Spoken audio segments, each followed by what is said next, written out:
That's So some growth. Scott, over what time period did this happen? When did you start with the NEMT side? we are just over 3 years old. We're still toddlers. So we went from like a lemonade stand to Walmart in 3 years. It was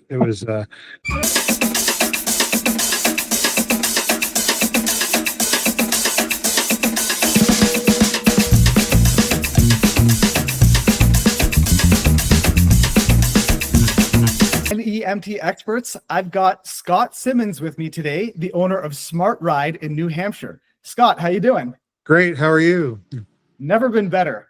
Scott, tell us about your entire journey in the NEMT industry. Give us your background, how you started SmartRide, and what you've been up to.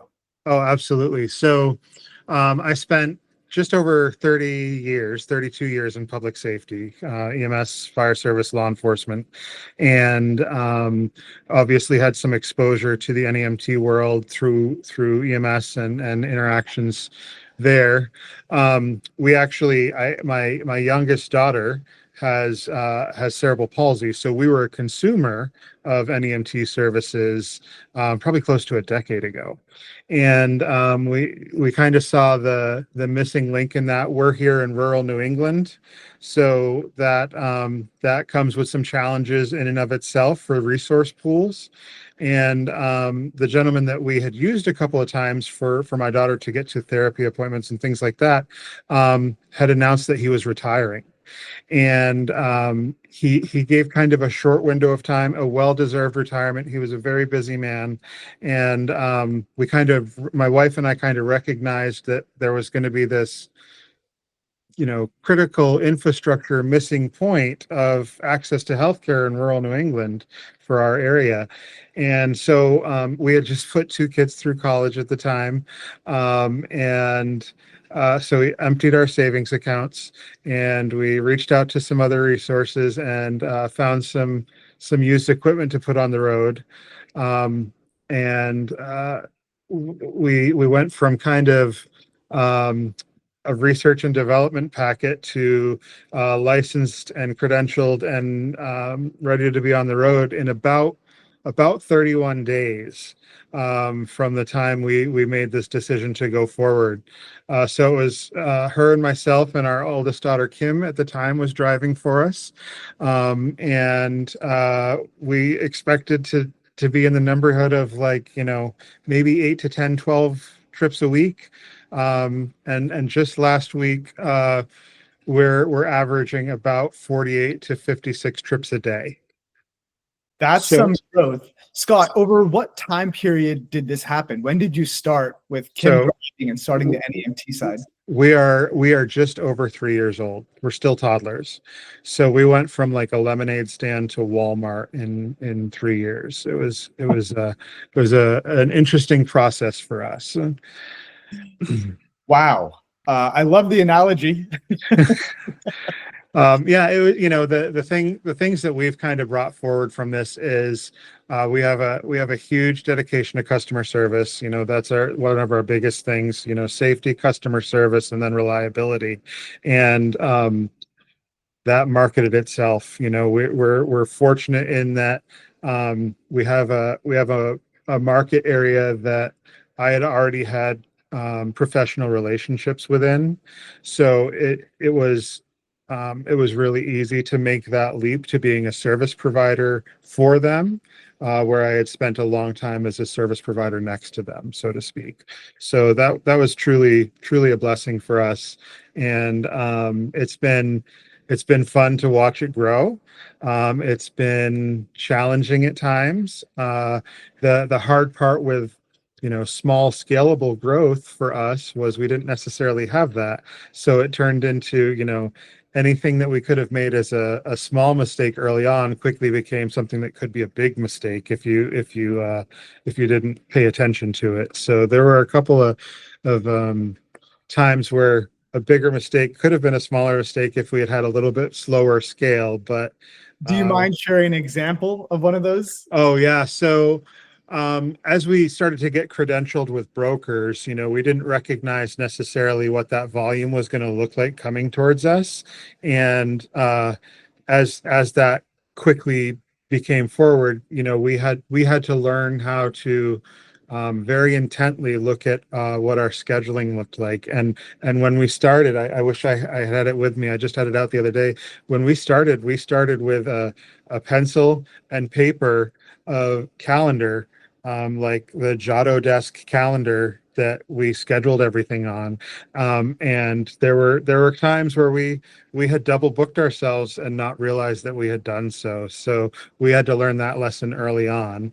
What did And you do in those situations? begged for forgiveness, explained to them that we were doing the best we could. We had made a mistake. We've always found that transparency is the best thing for us. And, as soon as we mentioned that, we were new, this is what had happened, everybody was pretty accommodating, and we always look to find the solution. So, if it was something that needed to be rescheduled, we would make sure that we could participate in that rescheduling. So it was a lot of humbling experiences initially when we thought we had everything all ready to go, and there were hiccups every now and then. So Yeah.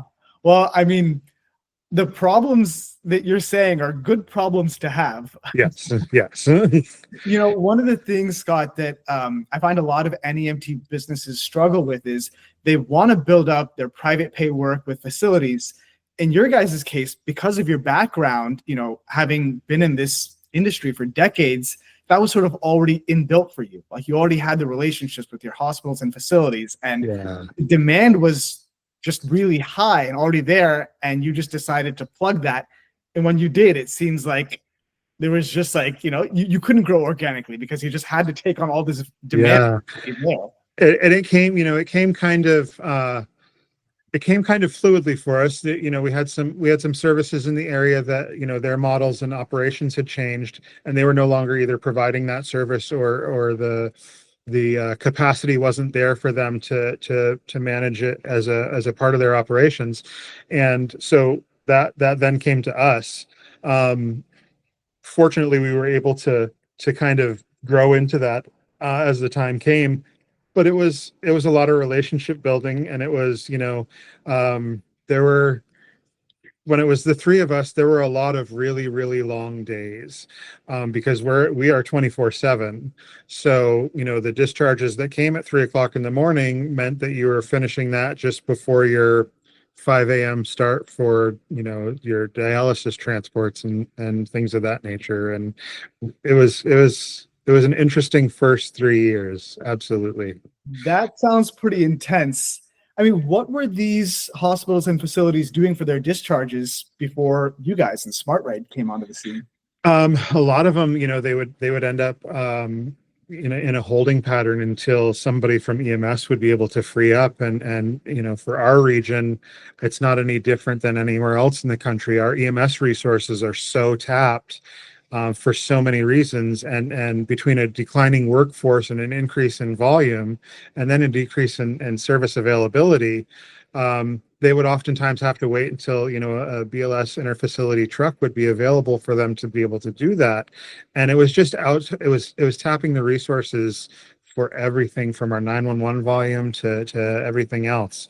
Okay. So this is And a classic case of, rides that would have been done by an ambulance, but now there's NEMT available. So yeah. naturally it's going to NEMT now. Yep. And as we continue to grow, and as we continue to work with some of our partner organizations, we can get into have those conversations in the spaces where, the educational point of we can do that transport. We're capable of doing that. And this is certainly appropriate. It's cost effective, it's reliable, it's safe, and we're able to commit that and free up resources that are available for other critical needs. Yeah, absolutely.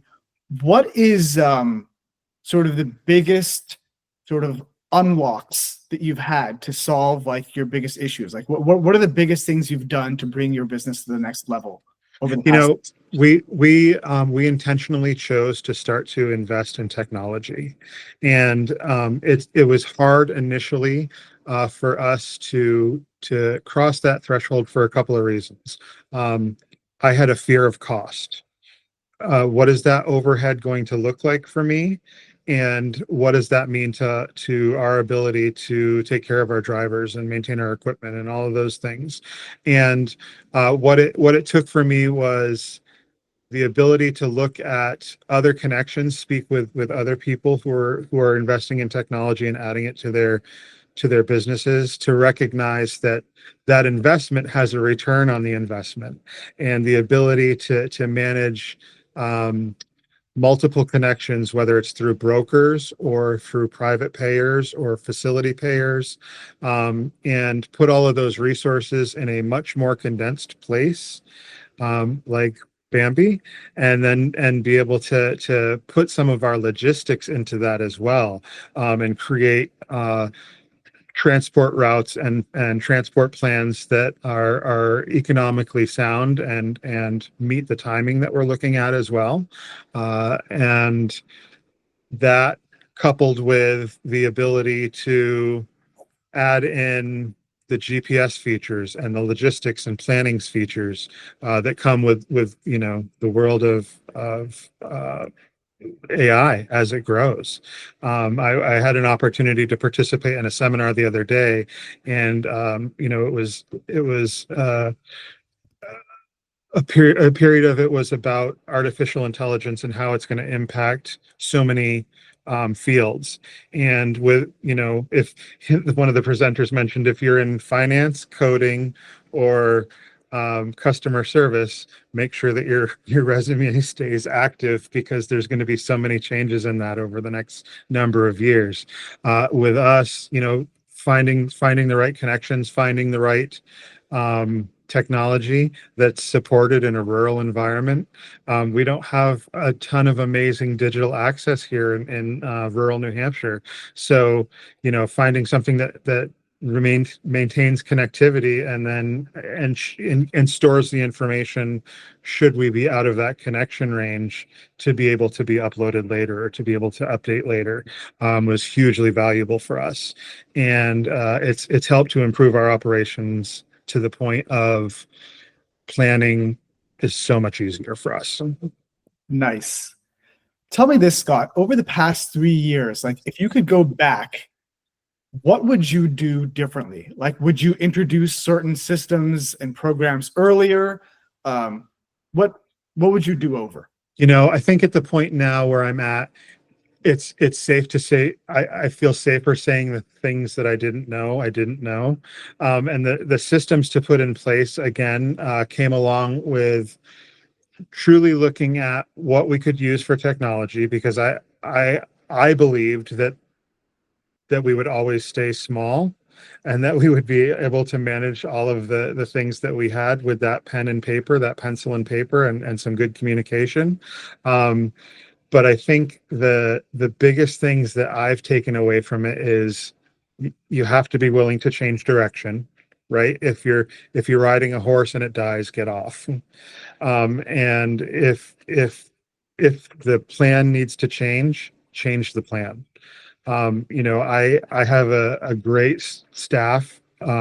We really focus on teamwork. They are the ones that drive the organization. They're the ones that drive the company, literally and figuratively. And if they come back to us with something, it's our responsibility as leaders in the company to evaluate that and make the changes that we can. I look daily to figure out how I can make their jobs easier.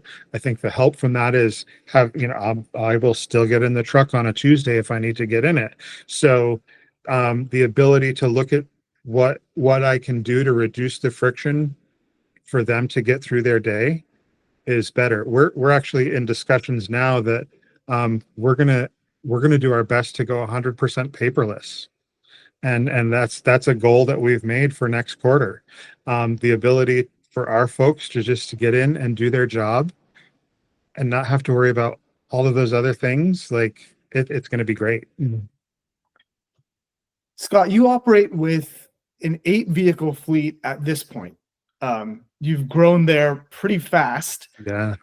Where do you see the next 3 years for SmartRide? What are your goals for the business? What do you want to do? So One of the things that's important for us is we look at safety, we look at our operations, and we look at what our catchment area needs. So we'll likely continue to add equipment to our fleet. I would like to probably over the next 2 or 3 years start to look at what we can do to help supplement our EMS communities and to get into some interfacility transport BLS work, some ambulance work with that. One of the divisions that we've kind of broken off into is we offer credentialing education for other organizations now. So we've partnered with Halifax Education, and we have some instructors on staff to be able to. Zachary Clemens. Absolutely. We love working with Zach. It's great. He's partnered with us, so we're able to deliver some of the programs up here in the Northeast that they're delivering there in Georgia and around there. And I've been an EMS educator also, so we're starting to expand into being able to deliver some of those programs as well. So we'll be able to carry on some first responder EMT and advanced EMT programs out of our facilities also. So expanding that and helping with credentialing and starting to look at what we can do to help our industry continue to grow. Yeah. I guess on that note, Scott, let me ask you this. What advice would you give to our audience of NEMT business owners who are either leveling up or want to, get off the ground of like, hey, here are sort of like the low-hanging fruit that you definitely need to do or missteps that you need to avoid that you've learned over your time? Start with the relationship. Everything about this is relationships, whether it's with the facilities, with your passengers, with your staff. You have to start there and build that relationship. Introduce yourself. Tell them what your capacities are. Tell them what your abilities are, and tell them what your interests are, and then make sure that those are mutually agreeable, right? Set your expectations early, outline what your capacities are, outline what your agreement is going to be, and be willing to have conversations about that regularly. Create an opportunity for them to reach out whenever they need a question answered, and to be able to answer that for them. And then from that, you have to feed that relationship. It's just like everything else. You have to pay attention, and if you don't pay attention, it won't grow. And the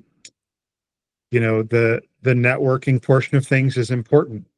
Feel free to reach out and ask questions. Find another mentor in the industry. Well said. That is a chock full of pretty sage advice from someone who's been through it all. Scott, thank you so much for sharing your story. Absolutely. Thanks for having us. I appreciate it. It's always great to talk with you. Likewise. Run, Bambi, run. Awesome. Thanks, Scott. Thank you. Have a great day.